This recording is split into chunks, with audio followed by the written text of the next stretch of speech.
Devonshire, wrote and distributed leaflets on social matters and equality.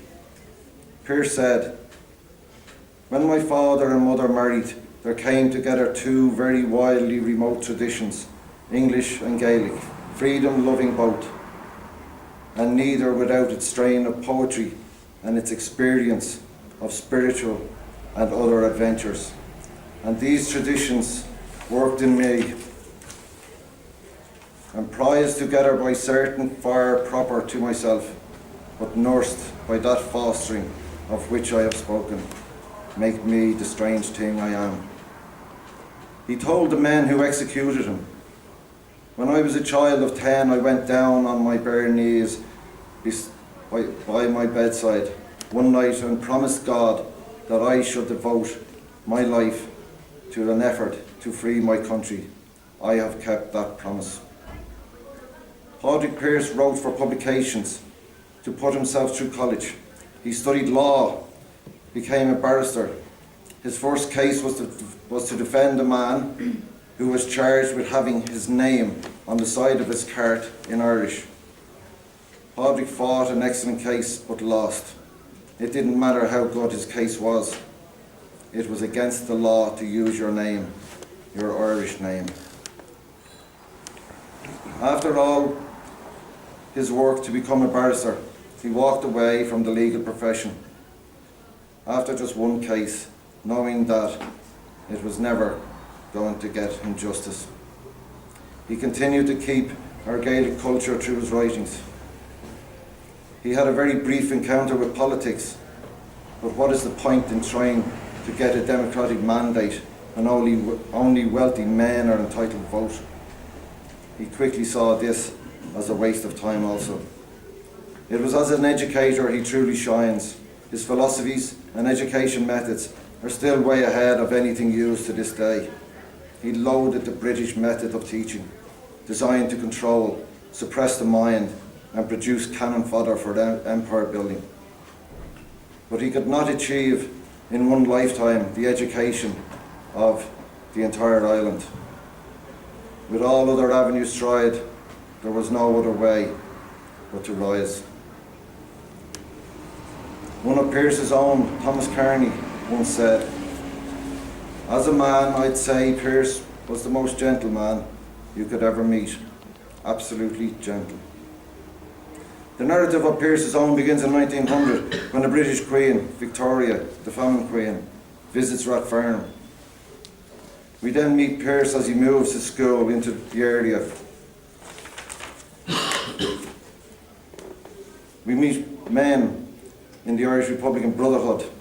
We are brought through the 1913 lockout and the formation of the Irish Citizens' Army and then the Irish Volunteers, and meet each member of Pearse's own as they join up. The lengthy and detailed work put in by all in the preparation for the rising. We make our way into town on Easter Monday morning. They take us every footstep of the way through Easter week, and the dramatic, detailed, heart-wrenching moments of bravery when they were amongst 340 Irish soldiers of freedom in the buildings of Moore Street and its lanes. We go with them in their surrender and endure solitary confinement with them in the bowels of English jails, then to Frongoch prisoner of war camp in Wales, and hear how they would have starved to death but for the generosity of hard-working people who were paid little enough to keep a roof over their own heads. We feel the renewed energy of their return to Ireland and the rebirth of the entire Irish people that they had conceived, and how they spread out like apostles of Pearse across the country. We learn how they made the most powerful empire ask for a truce. We see them split in civil war and the torment it brings them. And lastly, we travel with some on their emotional journeys to their final resting place. This book would only be a manuscript on the bottom of my bookshelves if it were not for a number of very special, kind, good people. Some are in this room. I'm not going to name them, I have thanked them and will continue to thank them in private. However, there is a list of very special people I must read aloud tonight and thank. Argentinian, son of Burr, County Offaly, Lieutenant. He raised the Irish Republic flag on the GPO and guarded it on the rooftop. It was still there when Easter week was over. Eamon Bulfin. IRB man, sacked from Rathfarm Golf Club for defending his country. Pat Burke. Provider of the list of Pearse's own. Head teacher of St. Enda's, true to Pearse's teachings. Frank Burke. Military trainer, lieutenant, feared for the safety of his captain on the roof of the GPO. Michael Boland. Tall, strong, hard-working, quiet, dark, wavy hair. Granduncle. Matthew Caffrey. IRB man in 1900, comrade to Tom Clark. Michael Cowley. He lost an eye for Ireland and still fought on for many years. Captain, Brigadier, Liam Clark. Pneumonia sufferer from his time in English jails, but still fought on. Thomas Carvalli. He lived in his camp in the Pine Forest and fought his campaign from there for many years. Michael Cremin. IRB, courier of messages, but only after Pearse had inspected his .38 revolver, led his cyclist corps into the rising and the firing party at the funeral of Thomas Ashe, Charles Donnelly. Reared his family in Emmett's Fort, gardener of the Hermitage and St. Enda's, teacher of horticulture, father figure of E Company, Patrick Donnelly. Cattle dealer, expert rifleman, with Thomas Carney to blow up Fairview Bridge, Patrick Gallagher. Armourer, always happy, smiling, sweeping brush moustache, granduncle Henry Gannon. Went shopping for a bandolier on Holy Saturday, won the 1916 Junior All-Ireland Gaelic Football Championship with Dublin, Ryan Joyce. Fought British riflemen alongside Patrick Gallagher on Ainsley Bridge. Hand passed James Connolly through holes in walls in Moore Street. Sat at a window and watched Padraig Pearse walk down Moore Street to surrender. Thomas Carney. Killed in action early Easter Monday. John Keeley. Brought dispatches to Ballybock Bridge for Pearse during Easter week. Injured accidentally inside the GPO. James Connolly said to him, "It's a grand thing to be getting all this attention." James Kenny. The man who got more marriage proposals from women while in prison than anyone else. The Yank, John Kilgallen. His father's helper and always ready to fight, Hugh Lee. Cartier and Hugh's father, and father of 3 freedom fighters, Joseph Lee. Rathfarm hairdresser, killed in action in the Moore Street charge, trying to punch a hole in the British line so that others could get out, Francis Mackin. Brothers from County Clare, the older sentenced to 10 years penal servitude, Connor and Ewan McGinley. The oldest resided in the gatehouse of St. Enda's, Michael McRory. Hit by British machine gun in O'Connell Street, Dominic Mulvey. Dominic's brother, the insightful William Mulvey. He joined E Company in January 1916, bailed out Michael Collins and broke out Eamon de Valera. International diplomat, gun smuggler, Fintan Murphy. Raided for arms in 1919, Kevin O'Carroll. A cooper with Guinnesses, sacked because he defended his country, Patrick O'Connor. Barrister, poet, writer, Gael, educator, Commander-in-Chief of the Irish Republican Army, worked around the Hearn, Pat, Captain of E Company, 4th Battalion, Dublin Brigade, Padraig Pearse. Artist, sculptor, teacher, forever young. Captain Headquarter Staff, William Pearse. Rose to the rank of Colonel, William Riley. Personal Secretary, Reporter, Writer, Custodian of our heritage, Desmond Ryan. House Painter, E Company Father Figure, Cousin, Adjutant, Frank Sheridan. Science Teacher, Bomb Maker, SLA, Padar Slattery. Patrick Sweeney stood waiting to be part of the second charge to break out of Moore Street. His younger brother, James Sweeney, in 1918 led his section into Dublin City in full uniform and full daylight. He helped to carry James Connolly up the stairs in Moore Street, became adjutant of West Donegal Battalion, Joseph Sweeney.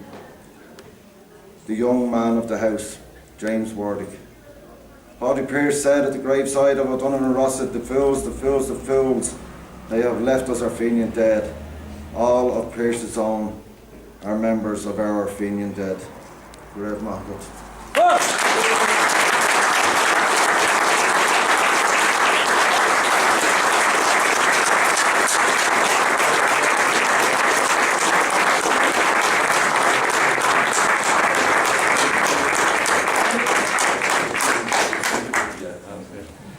Thanks very, very much. That was an enthralling account, and that account was centred all around the Rathfarnham area, even though some of them had come from abroad to work in St Enda's with Pearse. So it's an amazing thing to do. I don't know whether that was done anywhere else around the country.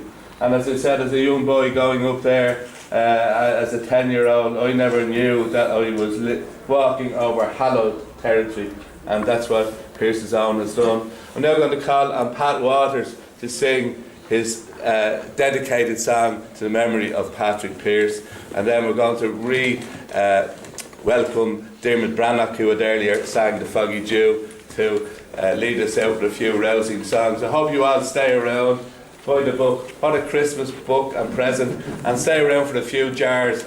And before you go, don't forget, tomorrow night is the last chance to celebrate the centenary down in Liberty Hall, 7 Lives for Liberty. Hope to see you all there.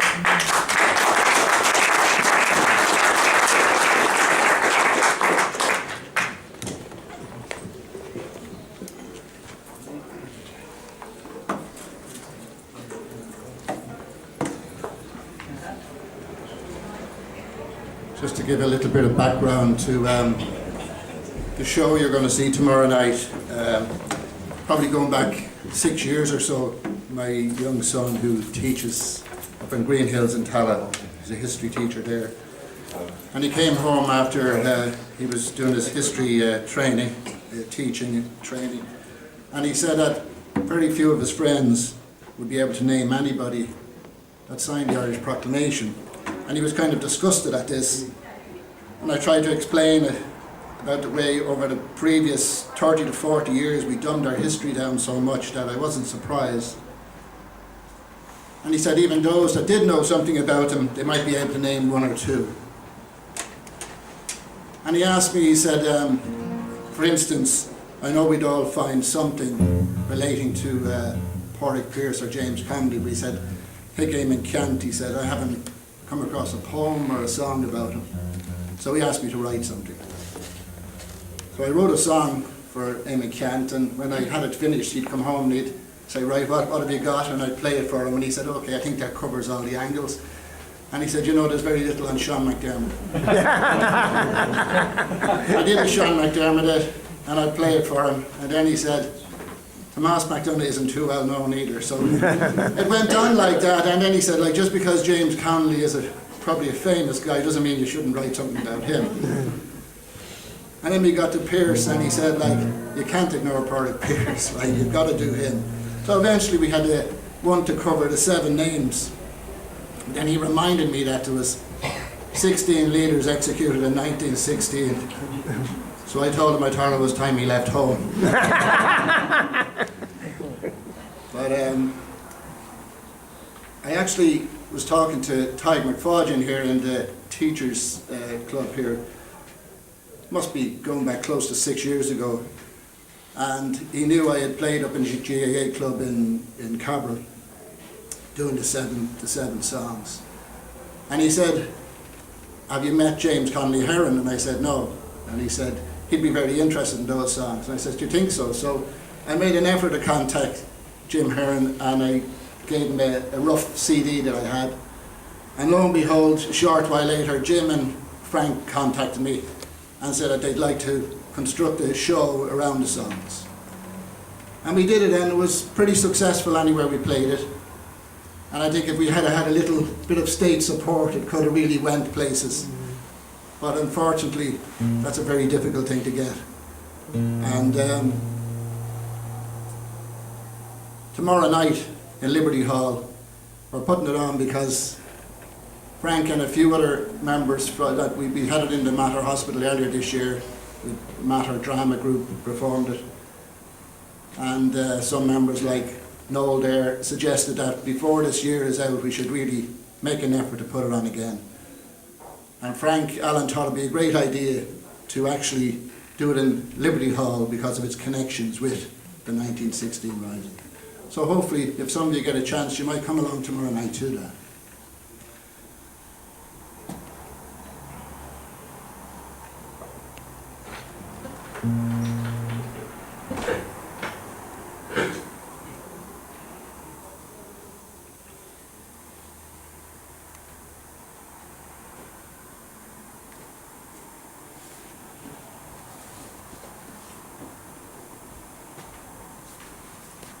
Now, finally, go to the side.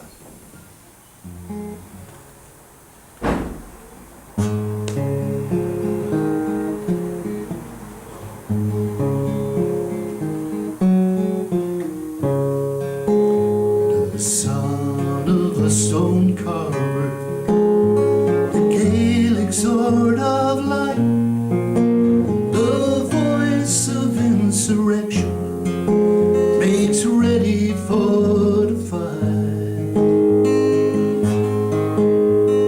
Molding of a leader, a teacher of young minds, who walked in Emmett's footprints through endless paths of time. In praise of the valiant Gaelic spirit he invoked, life springs from dead eternal, from despair to light of hope, from despair to light of hope. In the uniform of courage, our land we shall redeem, and on the streets of Dublin we live and die that dream.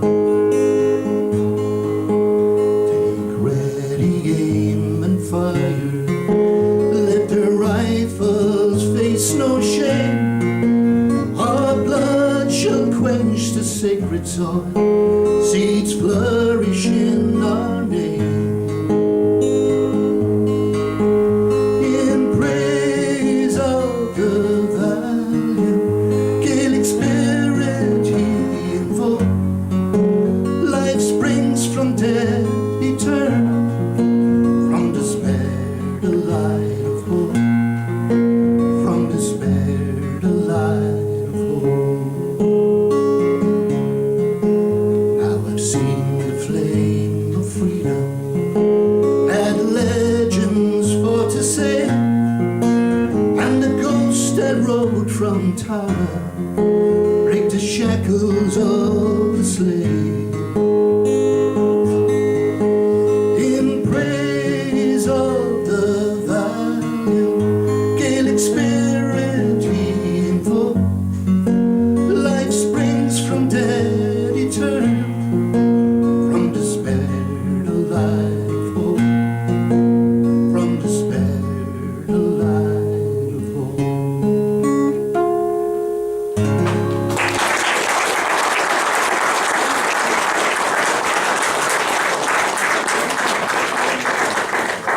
Thank you very much. Okay. We're now just to round off the session. back to Pearse again, because one of the songs that he adapted for the marching of the volunteers was O Row Shea Vahawalia, and I know he's then going to finish with what we should all finish with, the row in the town. Would you please welcome back Dermot Brannock? And we're then going to finalise the event with some words from Mel McGiboon.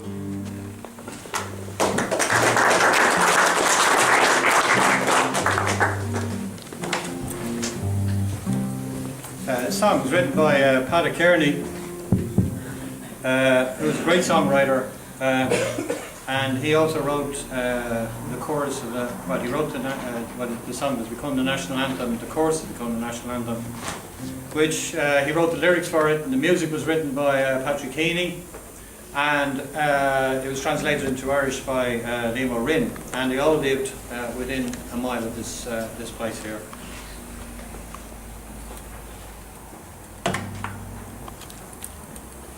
I'll sing you a song of a row in the town, when the green flag went up and the crown right came down. 'Twas the neatest and sweetest thing ever you saw, and they played great music played in Gabbro. 1,000 young men now of every degree, with their rifles and bayonets reads them to be free. And one fine Easter morning they laughed at the law, and they played the best music played in Gabbro. God rest Gallant Pearse and his comrades who died, Tom Clark, MacDiarmid, Tom Clark, MacDonough, MacDiarmid, MacBride. And here's to James Connolly who gave one hurrah and faced the machine guns for Gabbro. Bold Kempt and his comrades fought like lions at bay, from the South Dublin Union poured death and dismay. And what was their horror when the Englishmen saw all the dead khaki soldiers in Gabbro. Here's to Ned Daly and all his command, from the forecourts to Dublin the fighting was grand. For the might of the Empire they cared not a straw, and they played the best games played in Gabbro. A young De Valera was down at Ringsend for the honour of Ireland to uphold and defend. He had no veteran soldiers but volunteers raw, and they played the sweet music in Gabbro. One brave English captain came to Dublin one day, saying, "Give me 1 hour and I'll blow you away." But a bullet from a Mauser got stuck in his craw, and he died of lead poisoning in Gabbro. Here's to the men of the great rank and file, and the loyal-hearted women of Erin's Green Isle. May true men salute them in wonder and awe, the stoutest and bravest in Gabbro. All honour to Dublin, to hers the renown. In the long generations her name will go down, and our children will tell how their forefathers saw the red blaze of glory in Gabbro.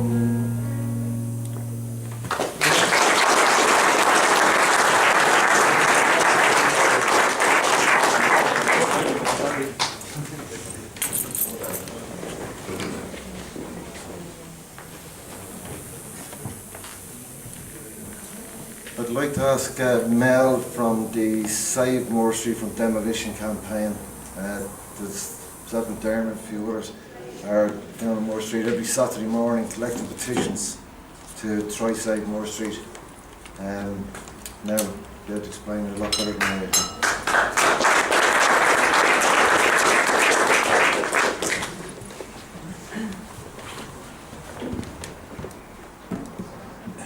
Well, I'll just be quite brief, I think, and we also have to thank Leo and some of his family here, Luke and Aisling, and other people here as well who are with us on Saturdays and at other times down in Moore Street. Save Moore Street from Demolition has played a small part in the campaign to save Moore Street that's gone on for a number of decades, and going right back to the time the National Graves Association first marked the spot in number 16 Moore Street. Why am I saying anything about Moore Street though? Why is it important here tonight when this book launch is being put in place? And there is a very important reason to that the E Company 4th Battalion, those 39 men that came in there, that 33 of those, including the Pearse brothers, ended up in Moore Street. So nearly the whole company ended up in Moore Street, and they were part and parcel of the 350, and I would say even maybe some more than that, who were all in that tremendous battlefield. I don't think we still fully realise what kind of actions and what kind of terror that went on there, and how important it is to mark it and to save it, because of what those mostly men and some women did there at that time. As has been said, we've been collecting signatories there for 115 weeks, 115 Saturdays we've been down there. It's going into our third winter. We've been there consistently to do that. We have over 60,000 signatories collected from people. Some of you have been in, signing, visiting us, supporting us. We'd like anyone else who hasn't been to come in and spend some time with us, sign the signatories, get that word out as well in terms of that. But I suppose it's come to a critical point now. There has been movement in the last 6 or 7 months towards some progress of maybe a vision of what Moore Street could become and be. And there's a lot of dialogue going on. There are forums. There's a ministers' consultative group, of which Jim Conley Hearn and a number of other people as well are involved in that group. And it shows some sign of progress. But we need to say what it is that we do want there. And I'll just say just a number of small things, I won't keep you much longer. The first